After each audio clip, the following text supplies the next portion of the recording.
Alhamdulillah, wassalatu wassalamu ala rasulillah wa ala alihi wa ashabihi wa mawalah wa la hawla wa la quwata illa billah, amma ba'd. Akhwani fillah wa akhwati fiddin rahimani wa rahimakumullahu jami'an. Alhamdulillah, kita bersyukur kepada Allah Azza wa Jal yang telah memberikan kepada kita semua banyak nikmatan, sehingga pada kesempatan kali ini kita dipertemukan oleh Allah Subhanahu wa Ta'ala dalam rangka beribadah kepadanya dengan menuntut ilmu. Dan Nabi Shallallahu Alaihi Wasallam bersabda dalam sebuah hadis, "Man salaka tariqan yaltamisu fihi ilman, sahhalallahu lahu bihi tariqan ilal jannah."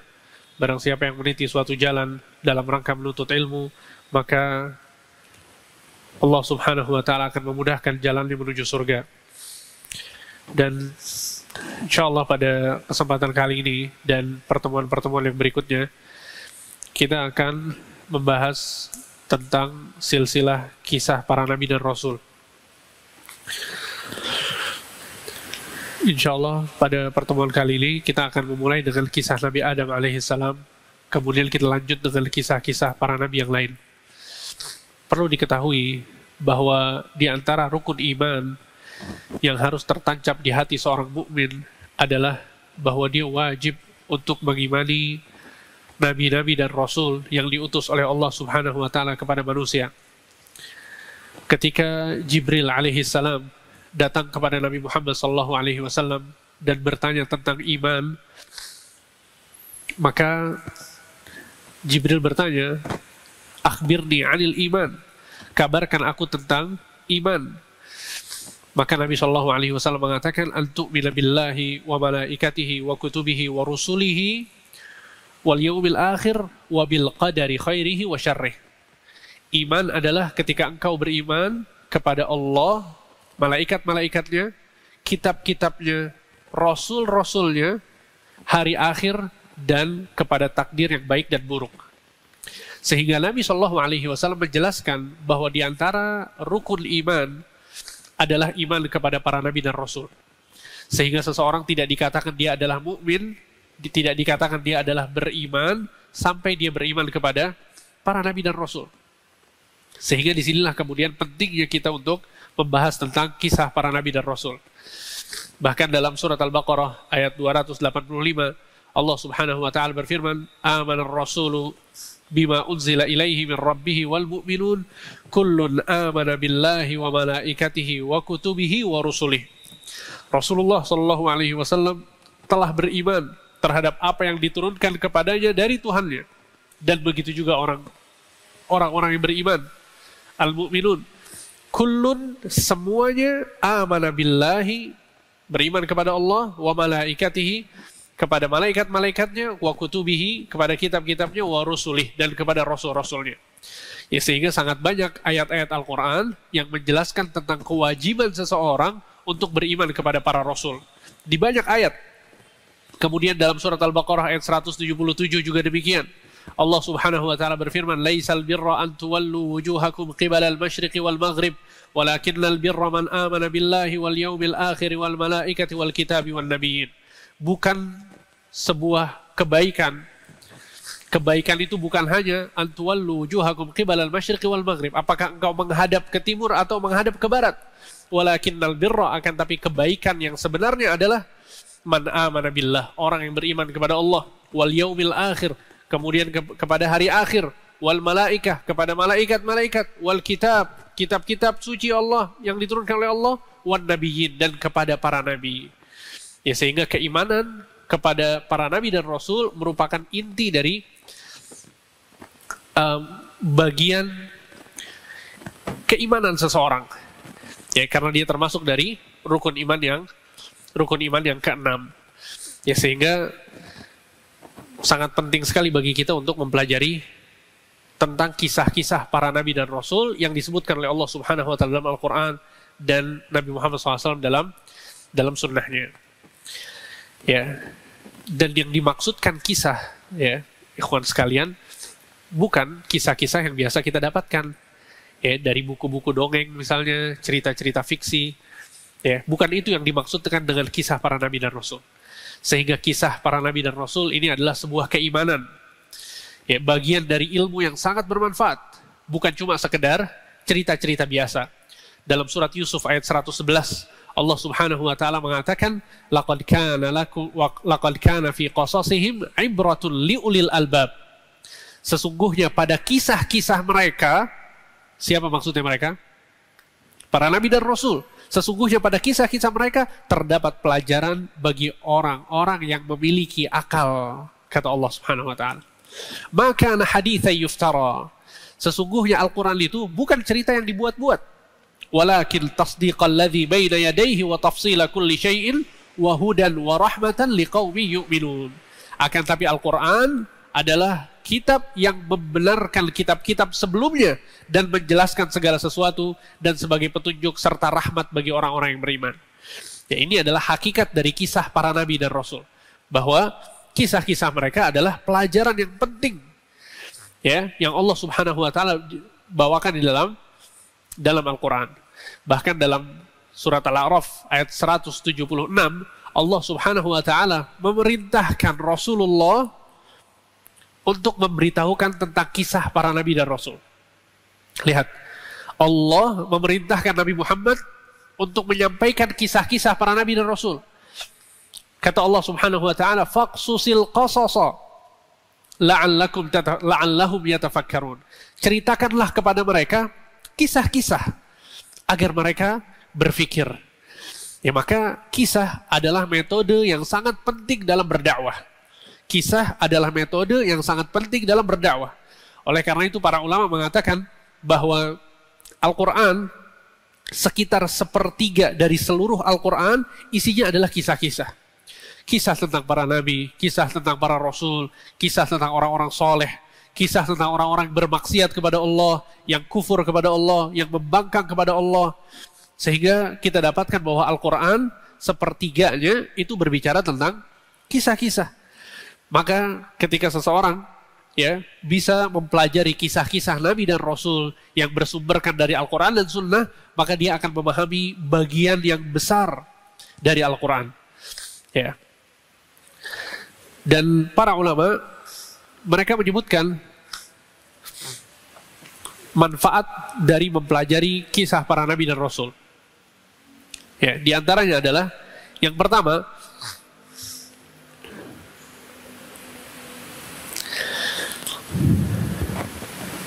bahwa di dalam kisah para nabi dan rasul terdapat ilmu yang banyak. Di dalam kisah para nabi dan rasul terdapat ilmu yang banyak. Nanti akan kita lihat ya, bagaimana di kisahnya Nabi Adam alaihissalam ada ilmu yang luar biasa.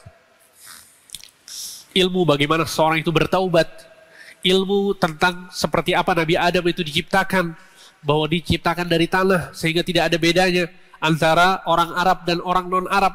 Tidak ada satu etnis itu lebih baik daripada etnis yang lain. Sehingga yang membedakan manusia adalah ketakwaan. Itu pelajaran yang akan kita ambil dari kisah Nabi Adam. Nanti di dalam kisah Nabi Nuh terdapat banyak pelajaran luar biasa. Nabi Nuh alaihissalam berdakwah 950 tahun. Untuk bayangkan, ketika kita mengetahui fakta bahwa Nabi Nuh itu berdakwah selama 950 tahun, itu merupakan ilmu yang sangat bermanfaat bagi kita. Menjelaskan kepada kita bahwa berdakwah itu bukan sesuatu yang remeh, bukan sesuatu yang mudah, bukan sesuatu yang bisa dilakukan dalam waktu 1 tahun, 2 tahun, tidak. Nabi Nuh alaihissalam mendapatkan wahyu dari Allah, tapi berdakwah 950 tahun. Kemudian juga kisah-kisah Nabi Yunus, Nabi Yusuf, Nabi Yakub, Nabi Ishak, dan nabi-nabi yang lain, terdapat pelajaran yang sangat banyak. Ya, sehingga dalam surat Yusuf ayat 110 Allah Subhanahu wa taala berfirman, laqad kana lakum fi qasasihim ibratun liulil albab. Sungguh pada kisah mereka terdapat pelajaran bagi orang-orang yang memiliki akal. Kemudian faedah yang kedua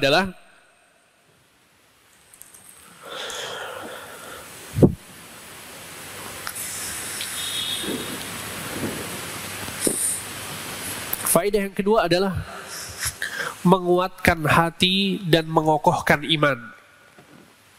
Menguatkan hati dan mengokohkan iman.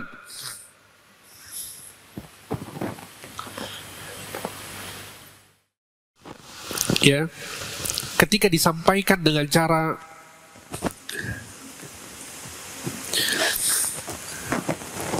kisah tentang orang-orang yang menjalankan ilmu tersebut. Ya, menjalankan keimanan, bagaimana mereka menghadapi fitnah-fitnah, bagaimana mereka mendekatkan diri kepada Allah Subhanahu wa taala. Ketika ilmu itu disampaikannya dengan sosok-sosok manusia, maka itu akan lebih menguatkan hati kita. Dan Nabi Shallallahu alaihi wasallam ketika beliau berdakwah menjadi nabi dan rasul, banyak tantangan yang dihadapi oleh Nabi Shallallahu alaihi wasallam yang ternyata tantangan tersebut juga dihadapi oleh para nabi dan rasul yang datang sebelum Nabi Muhammad SAW. Sehingga ini diantara hikmah kenapa Allah Subhanahu Wa Taala betapa sering di dalam Al-Quran menyebutkan tentang kisah para nabi dan rasul, agar menguatkan hati Nabi Muhammad SAW. Ya, karena Nabi SAW kita tahu bagaimana ketika beliau berdakwah, orang-orang yang ada di Makkah ketika itu mencaci, memaki, ya, menghina Nabi SAW. Bahkan pamannya Abu Lahab yang dahulu sebelum Nabi SAW menjadi Nabi dan Rasul, pamannya sangat mencintainya. Bahkan wanita pertama setelah ibunya Nabi SAW yang menyusui Rasulullah SAW adalah Thuwaibah, budak perempuan dari Abu Lahab. Karena saking bahagianya Abu Lahab dengan kelahiran Rasulullah, sehingga budaknya diperintahkan untuk pergi ke rumahnya Nabi Muhammad dan menyusui beliau. Ya, akan tapi itu semua berubah. Yang tadinya cinta dari pamannya kepada ponakannya berubah menjadi cacian, celaan, cercaan, sehingga Nabi SAW sangat sedih dengan apa yang beliau hadapi dari umatnya sendiri. Maka Allah Subhanahu Wa Taala di situ menurunkan kisah-kisah kepada Nabi SAW agar menjadi mudah baginya, meringankan beban yang Nabi SAW pikul. Dalam surat Hud ayat 120, Allah Subhanahu wa taala mengatakan, "Wa kullan naqussu 'alaika min amba'ir rusuli ma nuthabbitu bihi fuadak." Dan seluruh kisah kami kisahkan kepadamu dari kabar-kabar para rasul adalah untuk mengokohkan hatimu. Adalah untuk mengokohkan hatimu. Ya. Kemudian yang ketiga adalah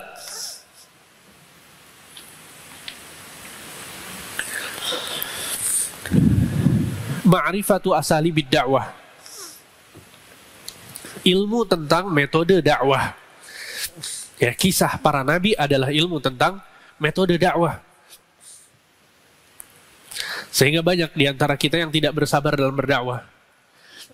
Ya, sebagian dari kita ketika mengajak keluarganya kepada sunnah, mengajak istri dan anaknya untuk rajin sholat misalnya, kemudian dia mendapatkan penentangan, ada orang-orang yang nggak mau ikut kepadanya, lantas dia pun futur, ya, jadi lemah, jadi malas berdakwah karena banyak orang yang tidak mau ikut dengan dakwahnya.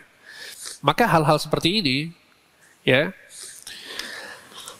itu tidak layak untuk terjadi. Dan kita akan memahami bahwa dakwah itu butuh perjuangan, dakwah itu butuh waktu yang lama, dakwah itu butuh cara-cara dan metode-metode tertentu. Kita akan mengetahui hal itu ketika kita melihat bagaimana para nabi dan rasul mereka berdakwah. Sehingga mempelajari kisah para nabi dan rasul adalah ilmu untuk mengetahui metode-metode dalam berdakwah.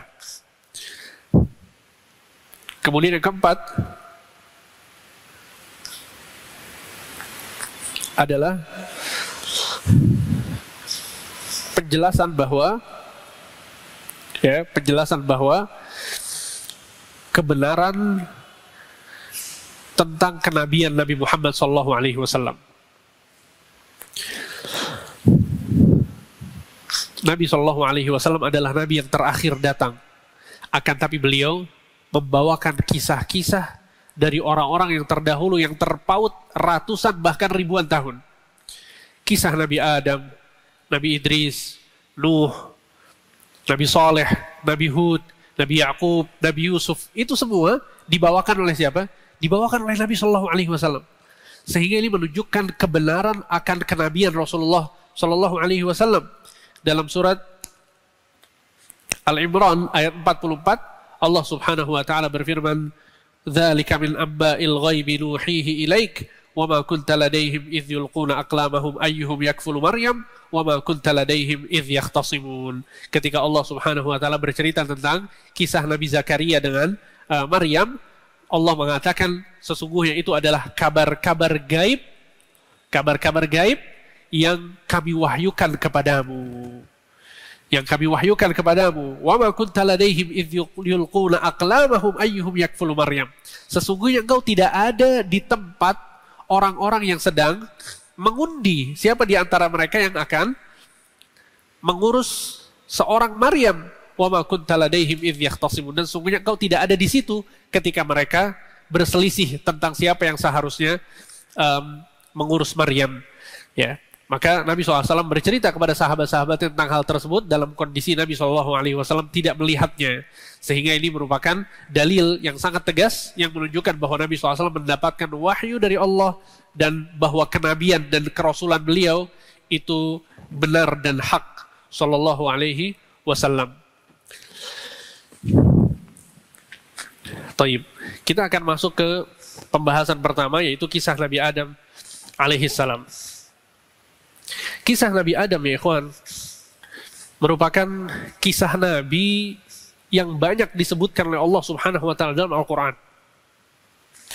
Dalam surat Al-Baqarah ayat 30 sampai 37. Allah menyebutkan tentang kisah Nabi Adam. Begitu juga dalam surat Al-Imran ayat 33 dan 34. Kemudian dalam surat Al-Imran juga dalam ayat 59. Kemudian dalam surat Al-A'raf ayat 11 sampai 27. Kemudian dalam surat Isra ayat 61 sampai 65. Kemudian surat Al-Isra juga ayat ke-70. Kemudian surat Al-Kahfi ayat ke-50. Kemudian surat Thaha ayat 115 sampai 124.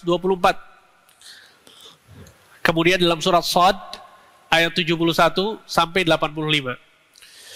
Antum lihat bagaimana kisah Nabi Adam itu sangat banyak disebutkan oleh Allah Subhanahu wa taala dalam Al-Qur'an. Dan kaidahnya adalah bahwa ketika Allah Subhanahu wa taala menyebutkan sesuatu di dalam Al-Qur'an, berarti sesuatu tersebut adalah hal yang sangat penting untuk dipelajari. Ya, karena Al-Quran itu nggak mungkin di dalamnya mengandung sesuatu yang sia-sia. Sehingga ketika Allah Subhanahu wa taala banyak menyebutkan kisah Nabi Adam, berarti dalam kisah tersebut terdapat pelajaran yang sangat penting. Allah Subhanahu wa taala berfirman dalam surat Al-Baqarah ayat 30.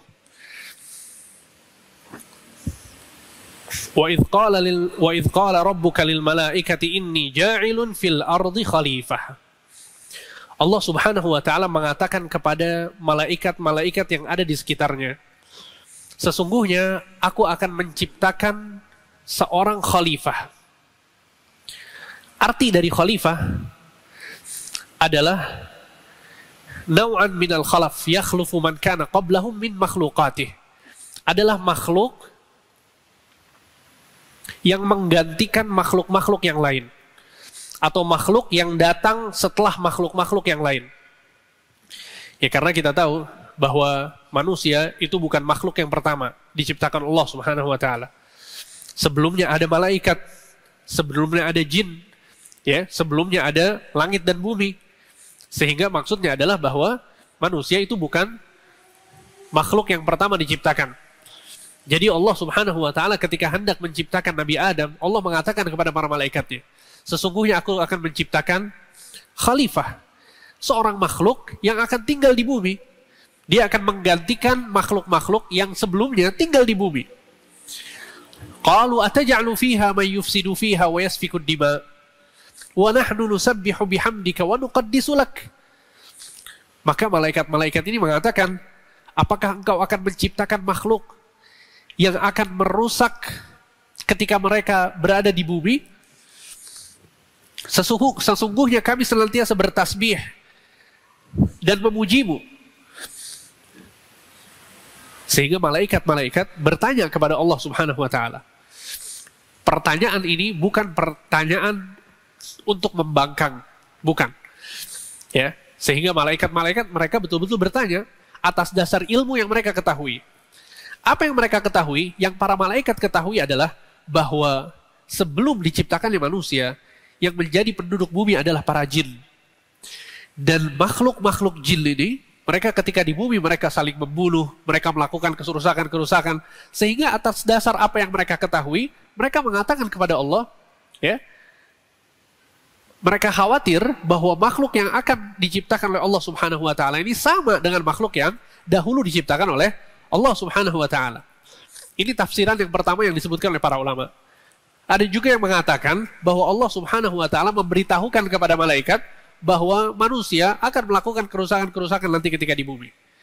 Ya, sehingga malaikat-malaikat ini sama sekali mereka bukan sedang membangkang kepada Allah Subhanahu wa taala.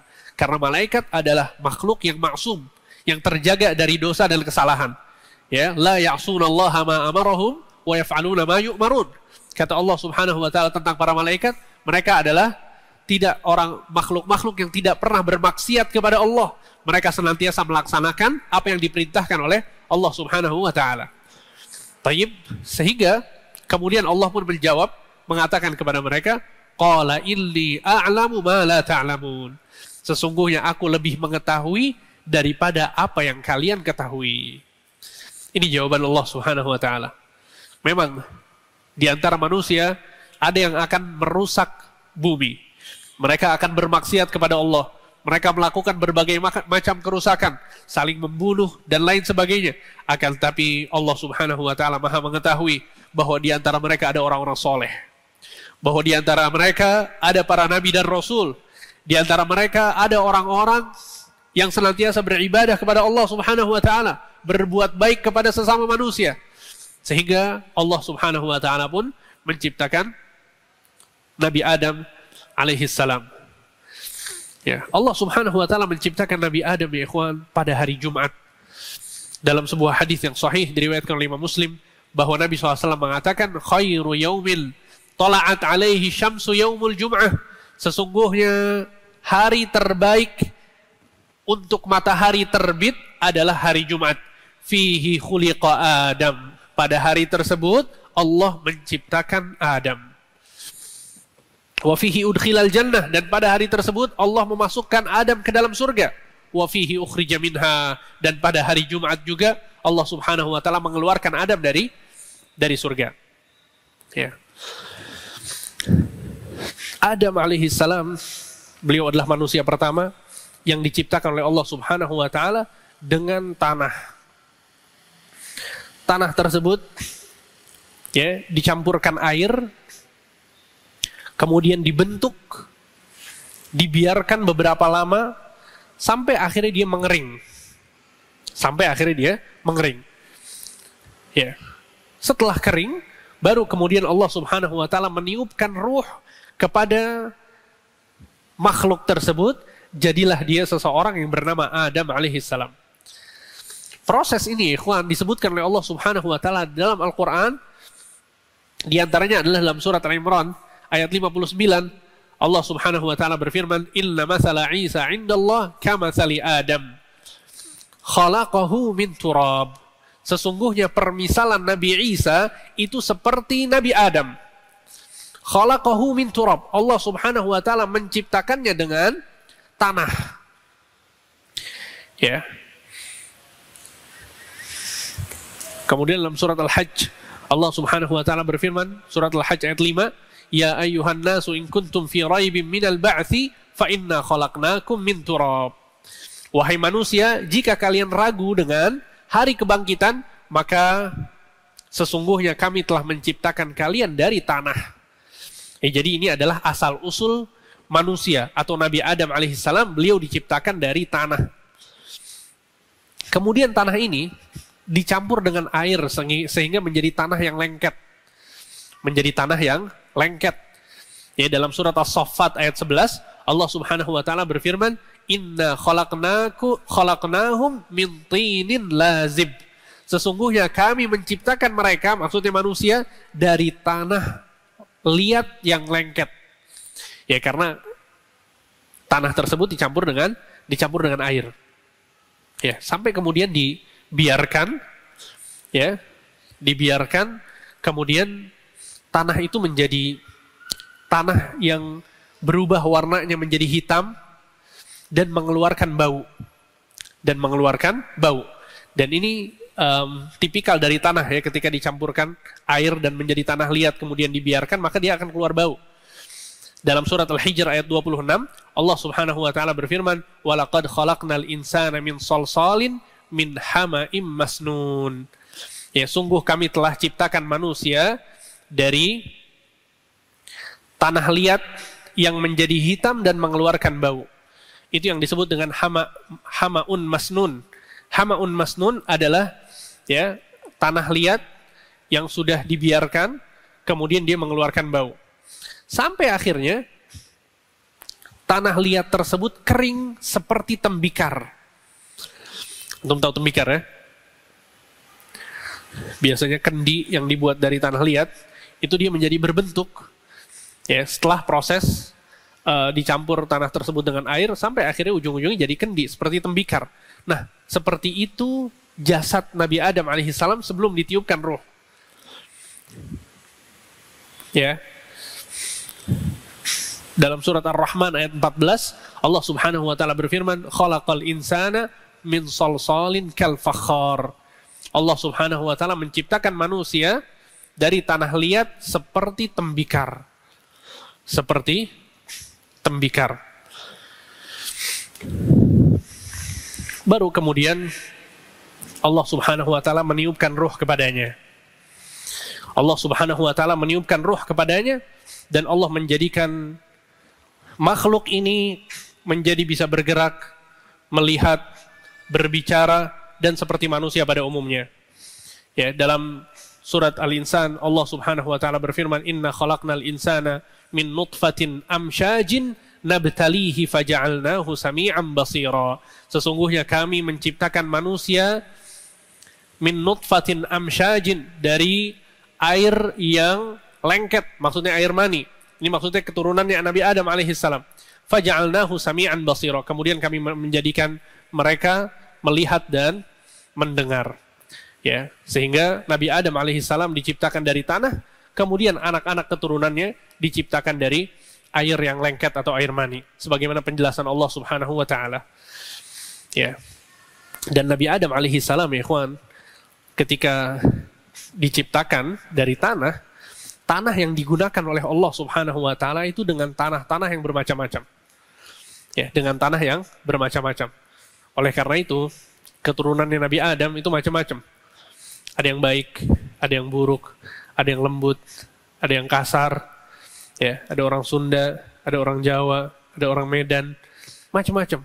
Wataknya berbeda-beda, kulitnya berbeda-beda. Kenapa demikian? Sebabnya adalah karena Allah Subhanahu wa taala mencampur antara satu tanah dengan tanah yang lain yang digunakan untuk menciptakan Nabi Adam alaihissalam. Nabi SAW bersabda, "Innallaha khalaqa Adam min qabdatin qabadaha min jami'il ard." Kata Nabi SAW, sesungguhnya Allah Subhanahu wa taala menciptakan Nabi Adam dengan segenggam tanah yang diambil dari seluruh macam tanah. Menciptakan Nabi Adam dari segenggam tanah yang diambil dari seluruh macam tanah. Faja'a banu Adam ala qadril ard. Maka anak-anak Adam berbeda-beda sebagaimana tanah itu berbeda-beda. Ja'a minhumul ahmar wal abyad wal aswad wa baina dzalik. Maka anak-anak dan keturunan Adam ada di antara mereka yang berwarna merah, ada yang berwarna putih, ada yang berwarna hitam, dan di antara warna-warna tersebut wasahlu wal hazlu, dan di antara anak Adam ada yang mudah tipikalnya, baik, ramah, dan ada juga yang keras. Wal khabithu wat tayyib wa baina dzalik, dan ada di antara keturunan anak Adam yang baik dan ada juga yang buruk. Ya, hadis yang sahih diriwayatkan oleh Tirmidzi dan Abu Dawud. Ya, maka Nabi Adam alaihissalam diciptakan oleh Allah Subhanahu wa taala dari tanah dengan mengambil seluruh macam tanah dan diciptakanlah Nabi Adam alaihissalam. Ada banyak pelajaran ya ikhwan yang bisa kita ambil dari potongan kisah ini. Yang pertama adalah ini menunjukkan tentang kebesaran Allah Subhanahu wa taala. Bahwa Allah Subhanahu wa taala adalah Al-Khaliq yang Maha menciptakan. Allah yang menciptakan segala sesuatu. Allahu khaliqu kulli syai'. Sesungguhnya Allah Subhanahu wa taala yang menciptakan segala sesuatu. Sehingga penciptaan manusia dilakukan oleh Allah Subhanahu wa taala. Dan potongan dari kisah ini juga merupakan penjelasan tentang keutamaan Nabi Adam alaihissalam yang diciptakan langsung dengan tangan Allah Subhanahu wa taala. Ini adalah keutamaan yang tidak dimiliki oleh makhluk-makhluk yang lain. Ya, jadi Nabi Adam alaihissalam itu diciptakan langsung dengan tangan Allah Subhanahu wa taala. Ya, oleh karena itu dalam hadis sahih riwayatkan oleh Imam Bukhari dan Muslim, ketika nanti di hari kiamat, Rasulullah SAW bercerita bahwa manusia ketika di padang mahsyar mereka berbondong-bondong mendatangi Nabi Adam alaihissalam. Mereka mau meminta pertolongan agar disampaikan kepada Allah supaya mendapatkan syafaat, agar pengadilan Allah Subhanahu wa taala itu dilaksanakan. Karena manusia menunggu sangat lama di padang mahsyar dalam kondisi mereka kepanasan, ya, sehingga mereka mencari orang yang bisa membantu mereka untuk berbicara kepada Allah. Yang pertama kali didatangi adalah siapa? Nabi Adam alaihissalam. Apa kata manusia ketika itu? Ya Adam, wahai Adam, anta abul bashar, sesungguhnya engkau adalah ayah dari seluruh manusia. Khalaqakallahu biyadih, sesungguhnya Allah Subhanahu wa taala telah menciptakanmu dengan dengan tangannya. Sesungguhnya Allah telah menciptakanmu dengan tangannya. Ya, wa nafakha fika min ruhi, dan Allah meniupkan ruh kepadamu. Wa amaral malaikata fasajadu lak, dan Allah Subhanahu wa taala memerintahkan malaikat sehingga mereka sujud kepadamu. Wa askanakal jannah, dan Allah menjadikan engkau tinggal di surga. Ya, ala tashfa' lana ila rabbik, tidak maukah engkau meminta syafaat kepada Tuhanmu untuk kami? Ala tara ma nahnu fihi wa ma balaghana, tidakkah engkau melihat bagaimana keadaan kami sekarang yang sangat sulit ini? Ya, sehingga manusia-manusia ini datang kepada Nabi Adam untuk meminta pertolongan dan menyebutkan pujian untuk Nabi Adam, diantaranya apa? Diciptakan dengan tangannya Allah Subhanahu wa taala. Ya, dan kita meyakini sebagai Ahlus Sunnah wal Jamaah, kita meyakini bahwa sifat-sifat Allah Azza wa Jal itu kita yakini sebagaimana dia tertera di dalam Al-Quran dan As-Sunnah. Kita yakini sebagaimana dia tertera di dalam Al-Quran dan Sunnah tanpa merubah maknanya. Tanpa merubah maknanya. Ya, ketika Allah Subhanahu wa taala menyebutkan bahwa Nabi Adam diciptakan dengan tangannya Allah, maka kita katakan bahwa Allah Subhanahu wa taala memiliki tangan. Memiliki tangan yang yaliqu bijalalihi wa 'azamatihi, yang layak dengan keagungan Allah dan kebesaran Allah Subhanahu wa taala. Ya. Dan Allah Subhanahu wa taala berfirman dalam surat Asy-Syura ayat 13,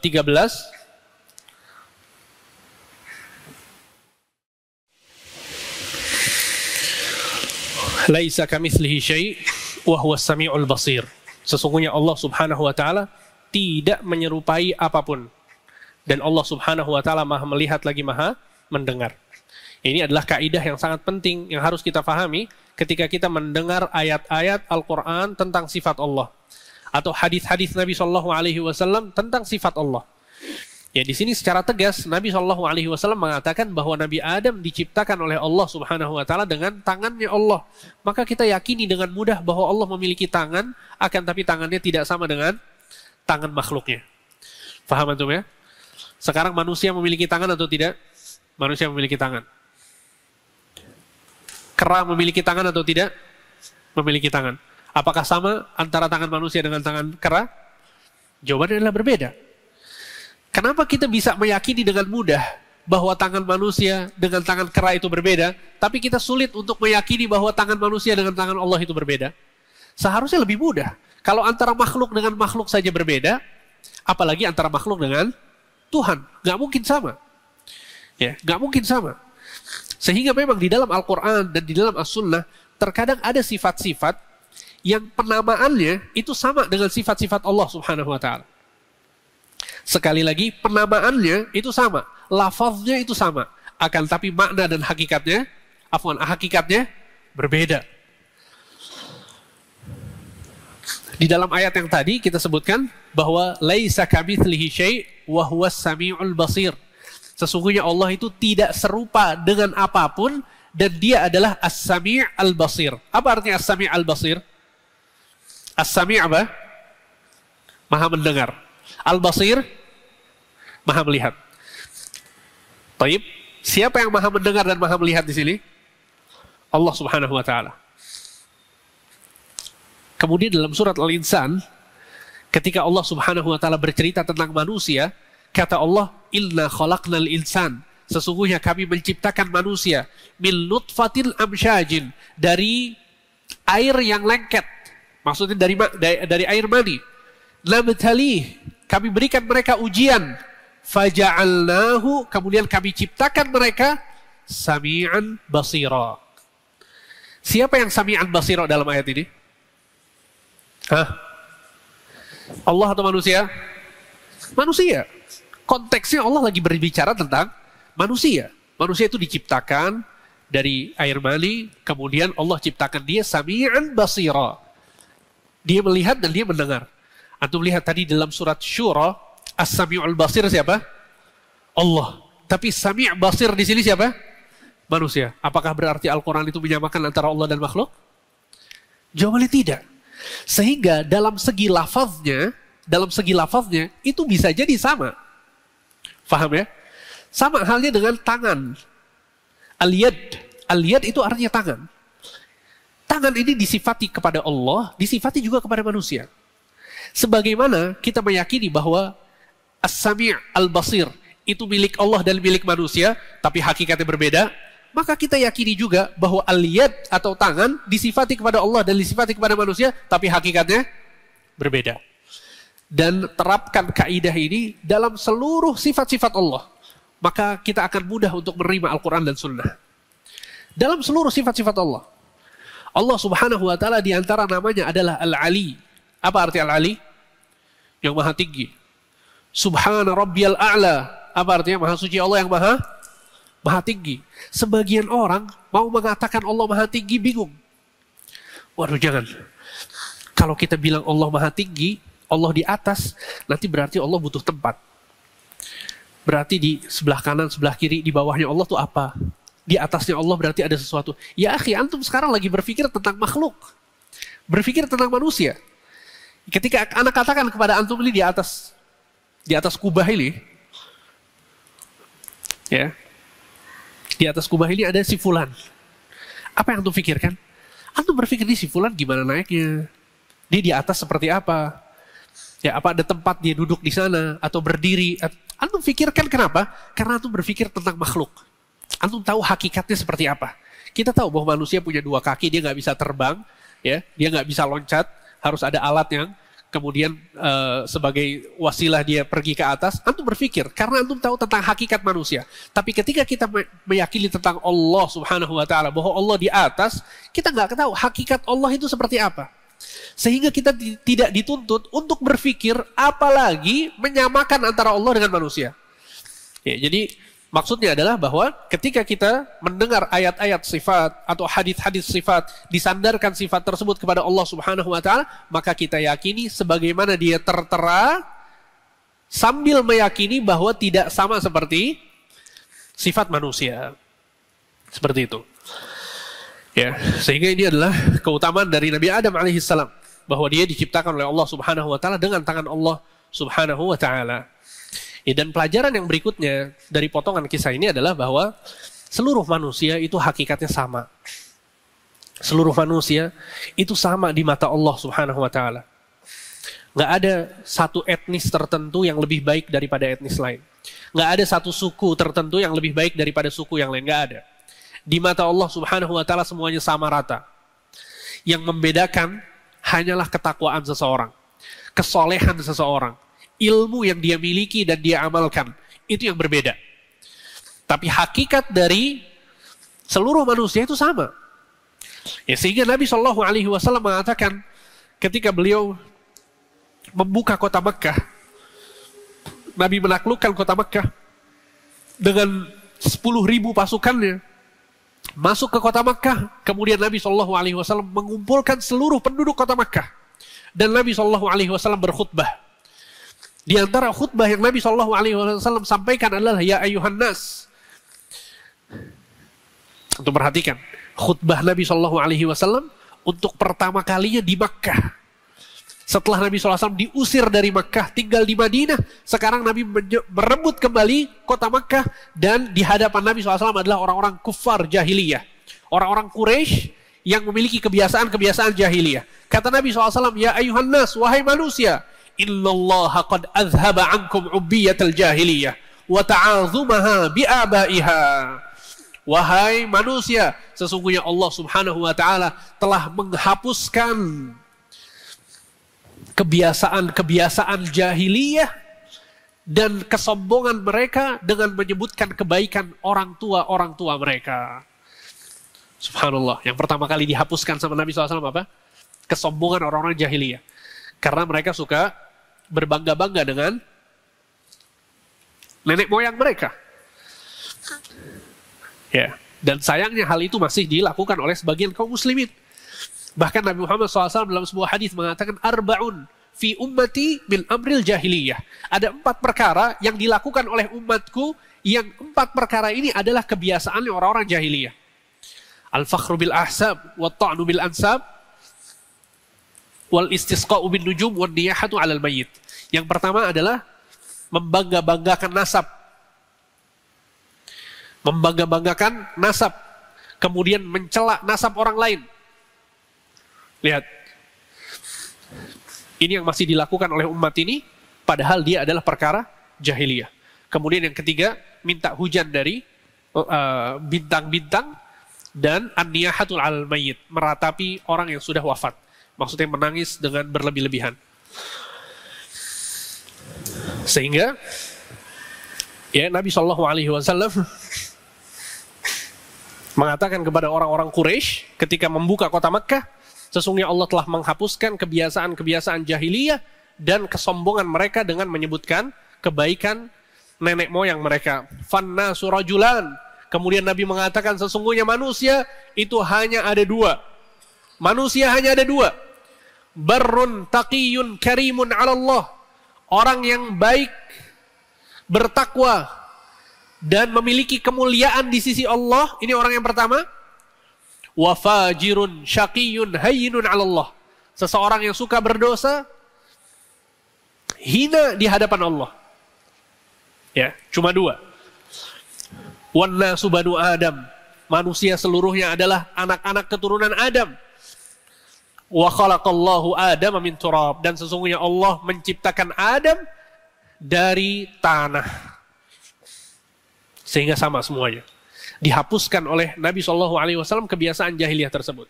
Sehingga jangan sampai hal ini ada di dalam hati kita. Membeda-bedakan orang. Kita lebih memuliakan satu orang karena keturunannya. Kita melihat orang lain lebih rendah. Kenapa? Karena dia memiliki keturunan yang tidak baik. Dan lain sebagainya. Hal ini tidak benar, ya kawan. Hal ini tidak dibenarkan dalam Islam. Ya, sehingga seseorang itu mulia karena amal solehnya. Semakin dia soleh, semakin dia mulia di sisi Allah. Siapapun orangnya. Mau terkenal, nggak terkenal, punya harta, nggak punya harta, punya jabatan, nggak punya jabatan. Tapi kalau hatinya ikhlas, beribadah hanya kepada Allah, selalu mendekatkan dirinya kepada Allah Subhanahu wa Ta'ala, maka dia adalah orang yang mulia. Ya. Dari keluarga apapun orang tersebut. Sehingga nasab itu tidak bisa menambah amalan seseorang. Nasab itu nggak bisa menambah amalan seseorang.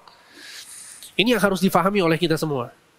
Ya nggak bisa seseorang itu keturunan raja kemudian tiba-tiba menjadi orang soleh, nggak mungkin. Seseorang keturunan orang-orang soleh kemudian tiba-tiba otomatis jadi ustadz, nggak mungkin, mustahil. Orang yang mau jadi ustadz, apa yang harus dilakukan?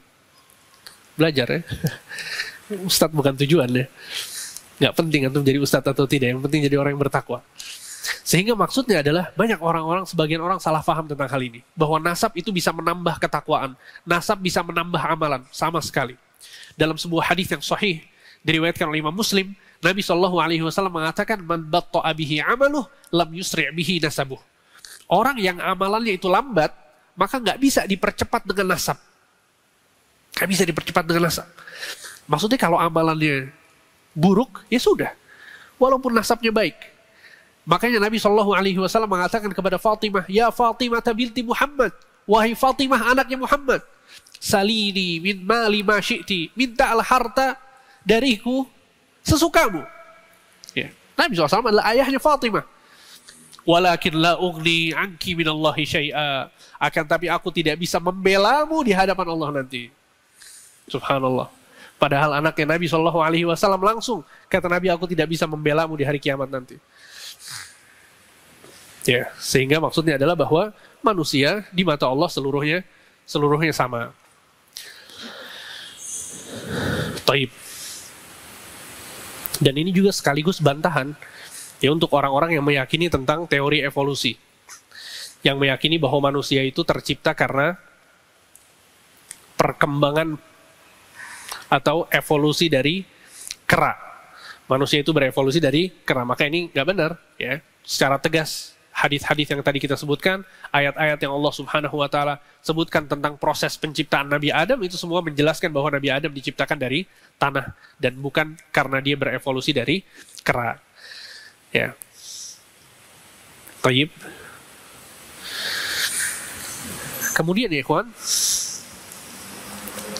ya, setelah Allah Subhanahu wa Ta'ala menciptakan Nabi Adam, ditiupkan ruh kepadanya, maka Allah Subhanahu wa Ta'ala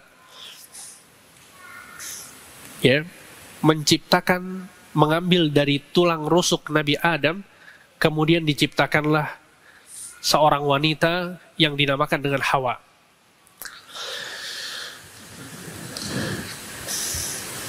Ya, ada banyak kisah yang disebutkan, kisah-kisah Israiliyat. Ya, disebutkan bahwa Nabi Adam alaihissalam beliau sedang tidur. Ya, kemudian diambillah tulang rusuk Adam, ya, kemudian diciptakanlah Hawa. Ketika beliau bangun dari tidurnya, tiba-tiba di sampingnya ada seorang wanita, dan ketika ditanya oleh malaikat, wahai Adam, siapa orang itu? Maka Nabi Adam mengatakan, hiya Hawa, sesungguhnya dia adalah Hawa. Kenapa Hawa? Li'annaha khuliqat min hayy, karena dia diciptakan dari sesuatu yang hidup. Khuliqat min hayy. Akan tapi wallahu a'lam ya, kisah ini kita tidak percayai dan kita tidak dustakan, karena dia termasuk dari kisah-kisah Israiliyat. Ya. Sehingga maksudnya adalah bahwa Allah Subhanahu wa Ta'ala menciptakan Hawa dari tulang rusuknya Adam. Dalam surat An-Nisa ayat 1, Allah Subhanahu wa Ta'ala berfirman, Ya ayyuhan nasu taqu rabbakumul ladzi khalaqakum min nafsin wahidah wa khalaqa minha zawjaha wa batha minhuma rijalan katsiran wa nisaa. Kata Allah Subhanahu wa Ta'ala, wahai manusia, bertakwalah kalian kepada Tuhan kalian yang telah menciptakan kalian dari jiwa yang satu. Dari satu jiwa. Ya. Maksudnya siapa? Nabi Adam. Wa khalaqa minha zawjaha, dan Allah menciptakan pasangan jiwa tersebut dari diri jiwa itu. Ya, maksudnya dari Nabi Adam diambil tulang rusuknya, kemudian diciptakanlah wanita yang bernama Hawa.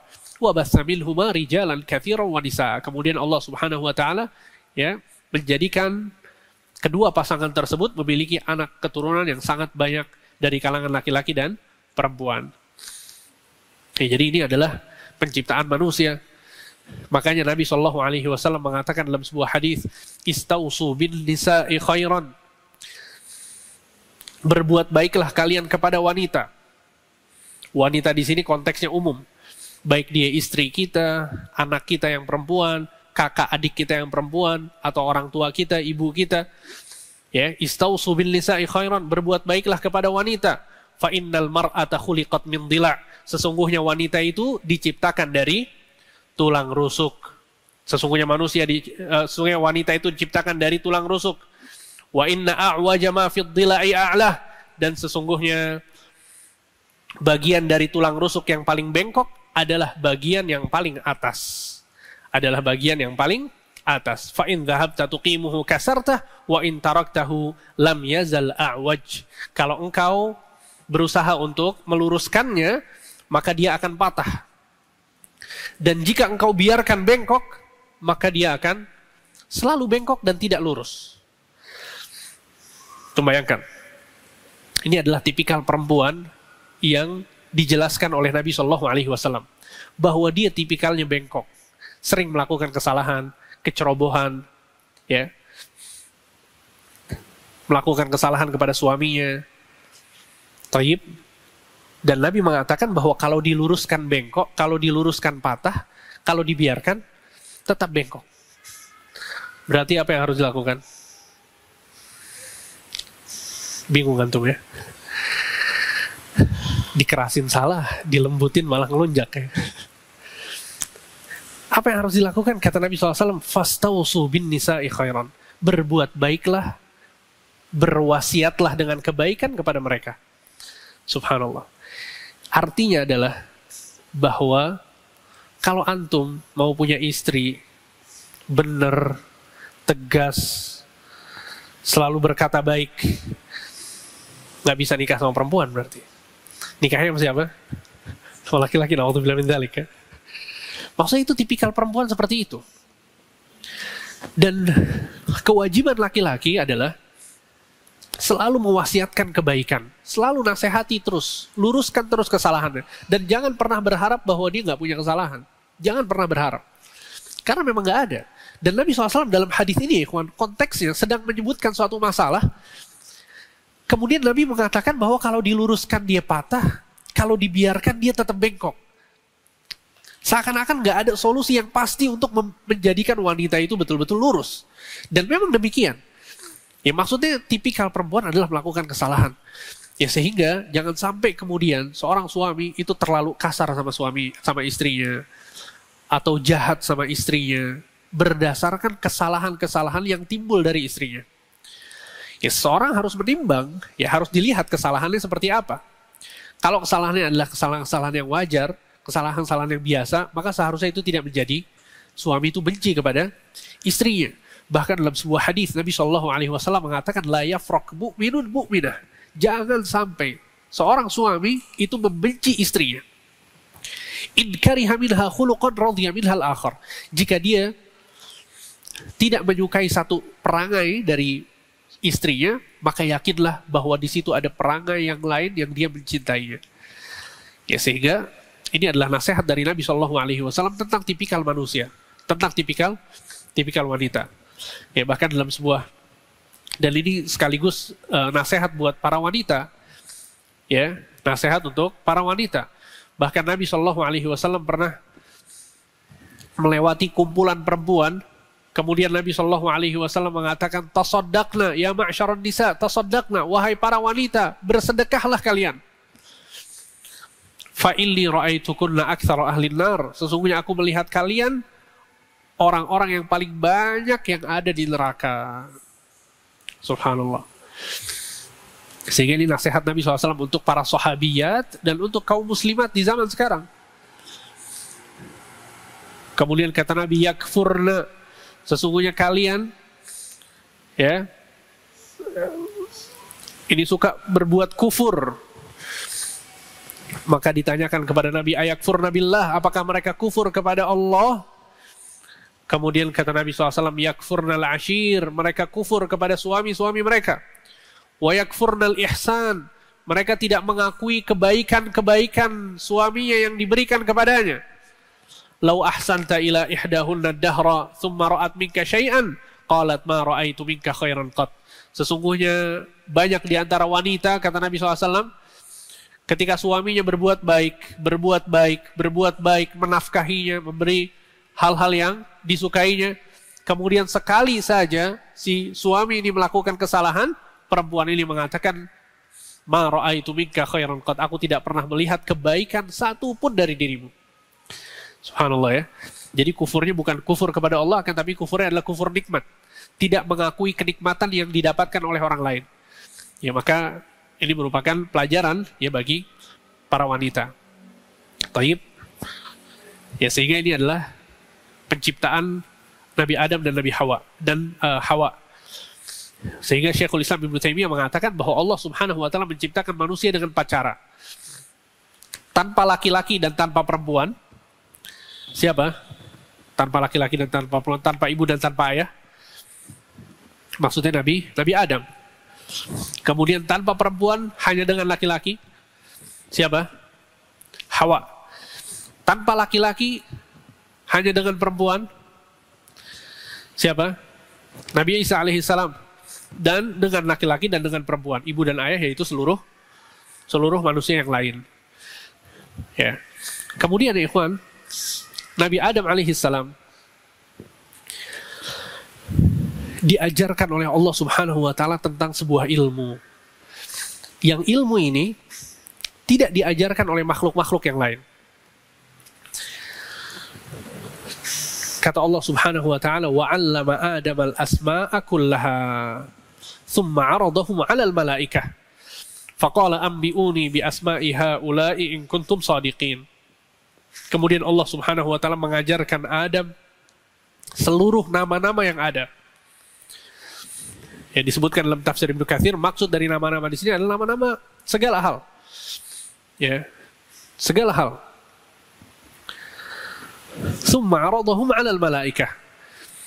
Kemudian Allah Subhanahu wa taala memperlihatkan hal-hal yang Nabi Adam alaihissalam mengetahui tentang nama-nama tersebut di hadapan para malaikatnya.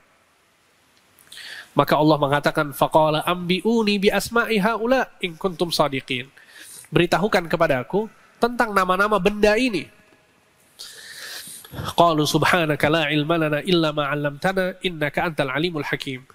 Kemudian para malaikat pun mengatakan, subhanak, maha suci engkau ya Allah, sesungguhnya kami tidak memiliki ilmu tentang hal tersebut, kecuali jika engkau memberikan ilmu itu kepada kami.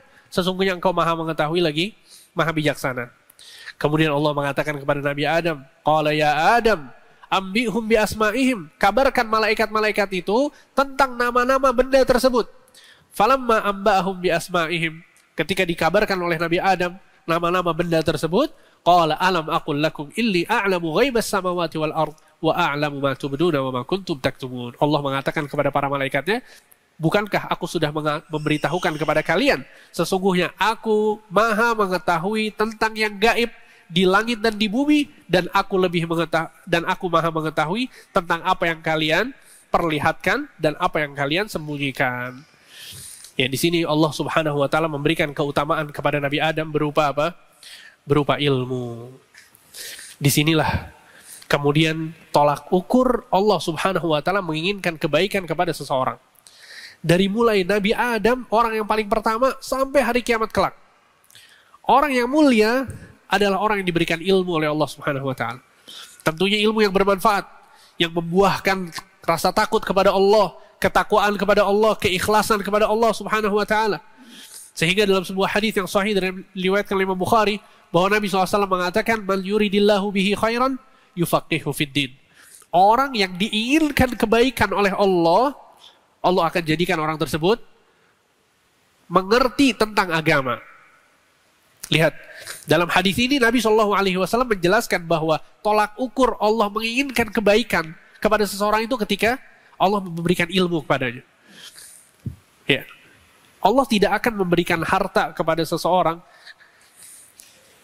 ketika Allah mencintai orang tersebut. Atau harta itu bukan tolak ukur cintanya Allah kepada seorang hamba. Ya, bisa jadi ada orang soleh diberikan harta oleh Allah Subhanahu wa taala, tapi itu bukan tolak ukur. Jabatan pun demikian, status sosial pun demikian.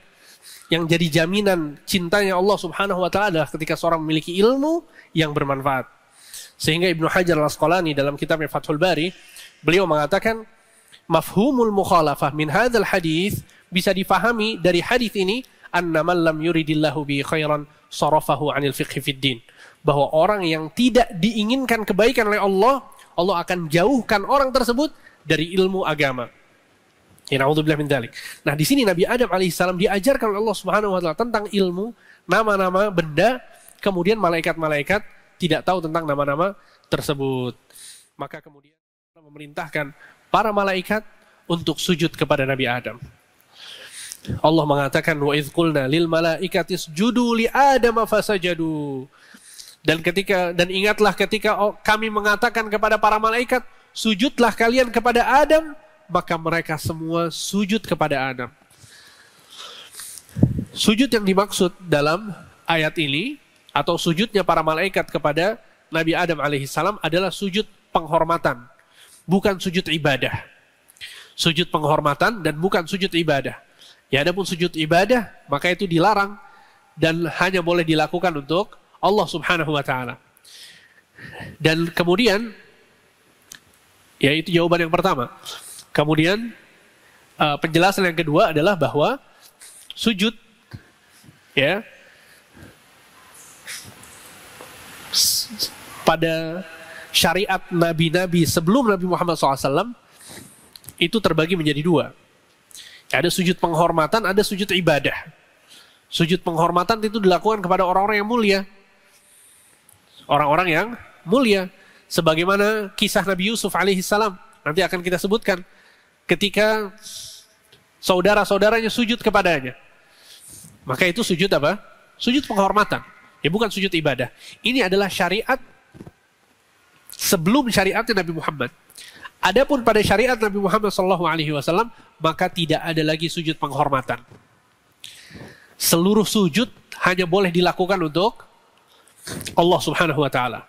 Nggak ada lagi namanya sujud penghormatan.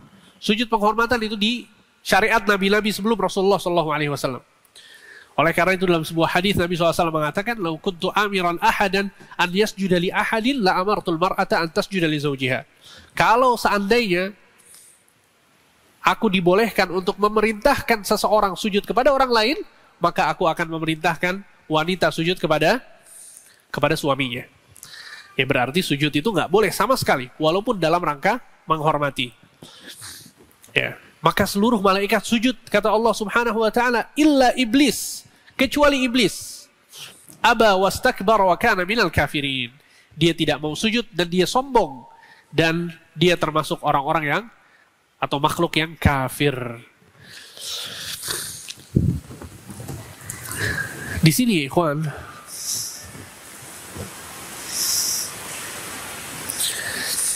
Allah Subhanahu wa taala mengatakan, kami perintahkan malaikat untuk sujud, kemudian mereka semua sujud kecuali iblis.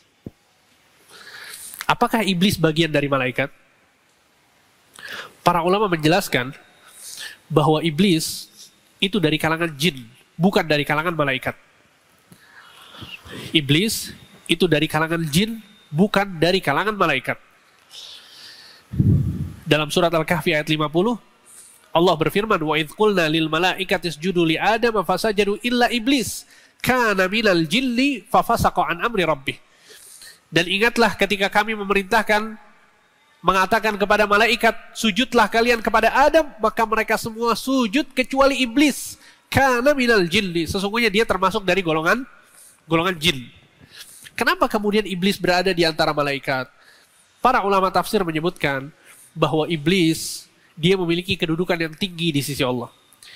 Dia adalah makhluk yang sangat rajin untuk beribadah, mendekatkan diri kepada Allah Subhanahu wa taala. Sehingga Allah Subhanahu wa taala menempatkan iblis bersama para malaikat. Sehingga ketika Allah Subhanahu wa taala memerintahkan malaikat untuk sujud kepada Adam, di antara para malaikat ada iblis di sana. Karena dia adalah seorang hamba yang suka beribadah. Akan tetapi Allah Subhanahu wa taala uji iblis untuk sujud kepada Adam. Dan iblis, laknatullah alaih, dia memiliki rasa hasad yang luar biasa kepada Adam. Semenjak Adam diciptakan oleh Allah Subhanahu wa taala dari tanah, sebelum ditiupkan ruh, iblis sudah melihat mendekat kepada makhluk yang akan ditiupkan ruh ini. Nabi Shallallahu Alaihi Wasallam bersabda dalam sebuah hadis riwayat Imam Muslim, "Lamma sawwarallahu Taala Adam, tarakahu ma syaa Allah an yatrukah, faja'ala iblis yutifu bihi yanzuru ilaih." Ketika Allah Subhanahu Wa Taala membuat bentuk rupa Adam, ya kemudian Allah biarkan, sebagaimana yang tadi kita sebutkan, ya, jadi tanah liat, kemudian dibentuk, kemudian dibiarkan dulu sampai kering. Sebelum ditiupkan ruh, iblis mendekat kepada jasad tersebut. Kemudian memutarinya. Ya, dia mutar, dia melihat makhluk yang akan diciptakan ini. Falamma ra'ahu ajwaf. Kemudian dia melihat bahwa ada lubang-lubang. Ya, ada tempat di dalam tubuhnya. Arafa annahu khalqun la yatamalak. Ya, dia pun mengetahui bahwa ini adalah tipikal makhluk yang mudah untuk digoda. Ya, hadisnya sahih diriwayatkan Imam Muslim. Dalam riwayat lain, iblis mengatakan, "Dhafirtu bihi khalqun la yatamalak." Aku pasti bisa mengalahkan makhluk ini karena dia adalah makhluk yang mudah untuk diganggu. Tuh, bayangkan ini kapan? Sebelum Nabi Adam itu ditiupkan roh. Jadi ketika ada pesaing, biasanya di situ ada hasad. Jadi hati-hati. Ya, orang soleh sama orang soleh biasanya saling hasad. Taib, tukang beca sama tukang beca biasanya jadi hasad. Bos sama bos itu saling hasad. Ustadz sama ustadz bisa jadi hasad. Talibul ilm sama-sama belajar bisa jadi hasad. Jadi kita hati-hati. Hati-hati. Ini adalah sifatnya iblis. La'natullah alaih. Ya, sehingga dia pun gak mau sujud kepada Adam, tidak mau taat kepada Allah Subhanahu wa Ta'ala. Ya. Allah Subhanahu wa Ta'ala berfirman, "Walaqad khalaqnakum tsumma sawwarnakum." Sesungguhnya kami telah menciptakan kalian, kami telah membuat bentuk kalian. Tsumma qulna lil malaikah, kemudian kami katakan kepada para malaikat, "Usjudu li Adam." Sujudlah kalian kepada Adam. Fasajadu illa iblis lam yakun minas sajidin. Kecuali iblis, dia tidak mau termasuk dari orang-orang yang sujud. Qala ma mana'aka alla tasjuda idz amartuk. Kenapa engkau tidak mau sujud kepada seseorang yang aku perintahkan engkau untuk sujud kepadanya? Apa kata iblis? Qala ana khairun min. Aku lebih baik daripada dia. Khalaqtani min narin wa khalaqtahu min tin. Sesungguhnya engkau menciptakanku dari api dan engkau menciptakannya dari tanah. Iblis gak mau sujud dengan menyebutkan satu alasan yang gak masuk akal. Ibnu Abbas mengatakan bahwa iblis menolak wahyu, perintah Allah dengan akal. Iblis menolak perintah Allah dengan akalnya. Ini perintah Allah jelas, suruh sujud. Tapi dia bilang, oh enggak, saya enggak mau sujud karena saya lebih baik daripada dia. Engkau menciptakanku dari api, sedangkan menciptakan dia dari tanah. Lihat, sehingga kalau ada orang dihadapkan kepadanya wahyu, perintah dari Allah Subhanahu wa Ta'ala, kemudian mencari-cari alasan lewat akalnya, berarti dia ngikutin siapa? Na'udzubillah min dzalik. Ya, iblis itu kayak begitu. Dia wahyu di hadapannya jelas, perintah Allah Subhanahu wa Ta'ala sangat jelas, tapi ditolak. Kenapa? Karena bertentangan dengan akalnya. Bertentangan dengan akalnya. Jadi iblis, padahal ya, alasan iblis ini justru nggak masuk akal. Alasan iblis ini justru nggak masuk akal. Yang pertama, iblis berdalil dengan asal muasalnya. Dan ini bukan alasan yang benar. Seseorang seharusnya dia menjelaskan tentang alasannya dengan apa yang ada pada dirinya. Ya, anak kasih contoh, ketika ada seorang ustadz menasehati seorang preman misalnya. Ustadz ini menasehati seorang preman. Kemudian kata preman itu, wahai ustadz, antum tahu gak? Sebetulnya ayah antum dulu itu preman. Dan ayah saya ini ustadz. Ini alasan yang diterima atau tidak? Ya akhi, apa hubungannya sama ayah-ayah kita? Ini sekarang yang jadi preman ya ente. Yang melakukan keburukan, yang melakukan dosa adalah orang ini. Seharusnya dia beralasan dengan apa yang ada pada dirinya. Dia harusnya mengatakan bahwa saya tidak berdosa, misalnya. Saya tidak melakukan itu. Yang kau lihat adalah salah. Itu seharusnya yang menjadi alasan. Tapi dia beralasan dengan asal-muasalnya. Faham antum? Sehingga ini bantahan yang pertama untuk siapa? Untuk iblis. Mudah-mudahan didengar sama iblis ya. Ini bantahan yang pertama. Bahwa dia nggak masuk akal ya. Alasan antum, alasan iblis ini nggak masuk akal. Dia berusaha untuk menggunakan akalnya, ternyata kontradiksi sama akalnya. Ya, karena dia beralasan dengan asal muasalnya, dan itu nggak ada hubungannya sama sekali yang sedang diperintahkan oleh Allah Subhanahu Wa Taala. Itu yang pertama. Kemudian yang kedua, dia mengatakan bahwa dia lebih baik daripada Adam. Sebabnya karena apa? Dia diciptakan dari api dan Nabi Adam diciptakan dari tanah. Apakah benar bahwa api itu lebih baik daripada tanah? Al-Imam Al-Qurtubi di dalam tafsirnya membantah statement iblis yang satu ini. Beliau mengatakan akhta iblis. Iblis salah dalam argumennya. Bahwa yang benar adalah bahwa tanah itu lebih baik daripada api dari 5 sisi. Yang pertama, yang kedua, yang ketiga, yang keempat, yang kelima, semuanya disebutkan oleh Imam Qurtubi. Ini adalah dalil yang sangat jelas yang menunjukkan bahwa tanah itu lebih afdol, lebih baik daripada api.